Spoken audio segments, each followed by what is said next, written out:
Picture this, 73 BC, the Roman Republic, the undisputed superpower of the ancient world, an empire built on conquest, its foundations cemented by the blood and sweat of millions of enslaved people.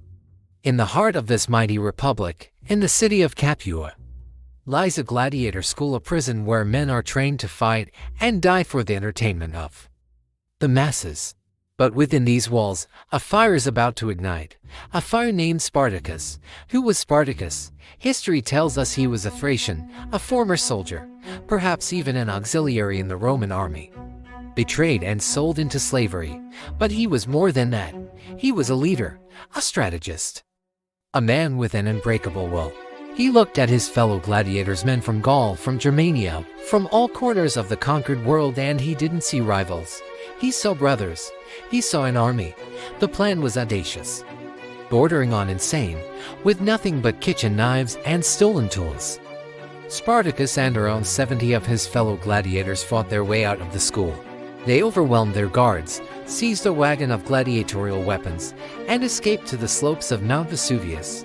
The local Roman militia laughed, a small band of runaway slaves. They sent a small force to crush them. Big mistake. Using their wits and knowledge of the terrain, the rebels descended the cliffs on vines, flanked the overconfident Romans, and annihilated them. The victory was a lightning bolt. Suddenly, Spartacus was no longer just a fugitive. He was a symbol. News of his triumph spread like wildfire, from plantations and villas across the countryside. The enslaved and the downtrodden flocked to his banner. Shepherds, farmers, men and women desperate for a taste of freedom. His small band of 70 swelled into thousands, then tens of thousands. Rome was slow to react. They were busy with wars in Spain and the East. They sent two legions, then another two. Each time, they underestimated the rebels, Spartacus and his commanders, Crixus and Enomaus, were not just a mob. They were a disciplined army. They used guerrilla tactics, ambushes, and brilliant maneuvers to defeat one Roman army after another.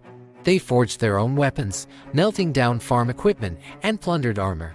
They were creating a new nation on the move, a testament to the idea that every person deserves to be free. For 2 years, this army of the formerly enslaved marched up and down the Italian peninsula. Seemingly unstoppable, they plundered the estates of the wealthy, distributing the spoils among their people. They were a walking, fighting declaration of independence, but the dream couldn't last forever.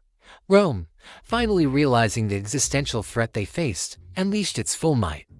They appointed Marcus Licinius Crassus, the richest man in Rome, to lead a massive army of 8 legions. The final confrontation was brutal. Pinned down in the south of Italy, betrayed by pirates who were meant to ferry them to Sicily, the rebel army faced Crassus. The battle was a desperate, bloody affair. Spartacus fought with legendary courage, cutting his way through the Roman lines, trying to reach Crassus himself, but he was overwhelmed. He fell, fighting to his last breath. Though the rebellion was crushed, the story of Spartacus echoes through eternity. He wasn't just a rebel, he was a revolutionary who shook the world's greatest empire to its core. He proved that the desire for freedom is a force more powerful than any army. The name Spartacus became a whisper of hope for the oppressed for centuries to come. Thanks so much for joining me on this journey back in time. If you enjoyed this story, be sure to hit that like button and subscribe for more epic tales from history. Let me know in the comments which historical event you want to see next. See you in the next video.